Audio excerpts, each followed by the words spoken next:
அனைவருக்கு வணக்கம். அன்பு தமிழ் சொந்தங்களே, ஏழையின் சிரிப்பில் இறைவனை காண்போம். பேரறிஞர் அண்ணா பெருந்தகையார் சொன்ன வழியில் நமது தமிழக முதல்வர் மு.க.ஸ்டாலின் ஐயா சொன்னதையும் செய்கிறார், சொல்லாததையும் செய்கிறார். அதுதாங்க நமது தமிழக முதல்வர் மு.க.ஸ்டாலின் ஐயா.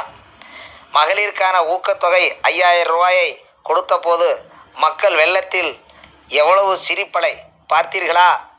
இதே நம்மளுடைய அனைத்திந்திய அண்ணா திராவிட முன்னேற்ற கழகத்தின் தலைவர் ஐயா எடப்பாடி ஐயா 1000 ரூபா மாதந்தோறும் ஊக்கத்தொகை சாத்தியமாகுமா என்று சொன்னவர், இன்றைக்கு தேர்தல் அறிக்கையில் அவர் சொல்லுகிறார், நான் ஆட்சிக்கு வந்தால் 2000 கொடுப்பேன் என்று. இது மட்டும் அவருக்கு எப்படி சாத்தியமாகிறது? அது மிகை அல்ல என்று சொன்னவர். ஆனால் அதையே இன்றைக்கு நம்மளுடைய தமிழக முதல்வர் ஸ்டாலின் ஐயா 5000 ரூபாய் ஊக்கத்தொகை வழங்கியிருக்கிறார்.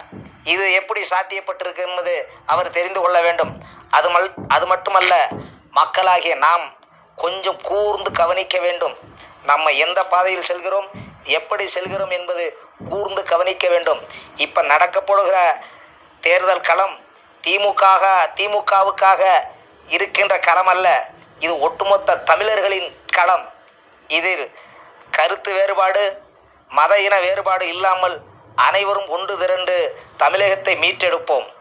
இதில் ஒரு சில மக்கள் கூறுகிறார்கள், அதை தயவு கூர்ந்து கவனித்து நீங்கள் நிதானித்து பாருங்கள். என்னவென்று தெரியுமா? இவர் கொடுக்கின்ற பணமெல்லாம் நம்மளுடைய பணம் என்று நீங்கள் சொல்வது சரிதான். ஆனால் இவர் மட்டுமல்ல, எந்த ஒரு முதலமைச்சர் வந்தாலும் சரி, எந்த இந்தியாவின் பிரதமராக வந்தாலும் சரி, வரி பணத்தில் மட்டுமே செலவழிக்கப்படும். அது மாத்திரமல்ல, தமிழ்நாட்டுக்கு கல்வி கடன் உதவிக்காக ஒதுக்கப்பட்டிருக்கிற நிதி உதவி கூட ஒன்றிய அரசு தமிழகத்திற்கு ஒதுக்கவில்லை. அதையும் நீங்கள் புரிந்து கொள்ள வேண்டும்.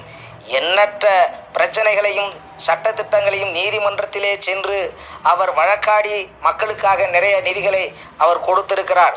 தமிழ்நாட்டுக்கு நிதி ஒதுக்காமல் வெளிநாடுகளுக்கு சென்று நிதியை பெற்றுக்கொண்டு தமிழ் மக்களுக்கு நல்வழிப்படுத்தியிருக்கிறார். இப்படியாப்பட்ட தலைவர் தமிழ் மக்களுக்கு வேண்டும் என்பதை நீங்கள் உணர வேண்டும். ஆட்சியை பிடிக்க வேண்டும் என்பதற்காக இல்லை, மக்களாகிய நாமல் விரிந்து கிடக்கக்கூடாது என்பதற்காக தீய சக்திகள் உள்ளே நுழைந்துவிடும். தீய சக்திகளுக்கு முட்டு கொடுக்கும் கட்சிகள் நிறைய இருக்கிறார்கள். அதை நீங்கள் புரிந்து கொள்ள வேண்டும் மக்களே. இதில் பாலடைந்த கிணறு, இதில் பாறைகள் இருக்கிறது, இதில் விழுந்து உயிரை விட்டுவிடாதீர்கள் என்பது ஒரு எச்சரிக்கை தான். ஆனால் அதையெல்லாம் நீங்கள் புரிந்து கொண்டு, நமக்கு இருக்கின்ற ஒரே ஜனநாயக உரிமை, ஒரே கடமை, அது வாக்குரிமை.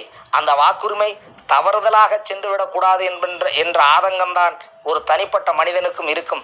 இதை ஒரு விளம்பரத்துக்காக இல்லை, ஒரு விழிப்புணர்வு என்பதை உங்களுக்கு நான் தெரியப்படுத்துகிறேன். அன்பு தமிழ் சொந்தங்களே, இப்போ நடைபெறுகின்ற சட்டமன்ற தேர்தலில் நீங்கள் திராவிட முன்னேற்ற கழகத்தை ஊக்குவியுங்கள். திராவிட முன்னேற்ற கழகம் ஆட்சிக்கு வர வேண்டும்.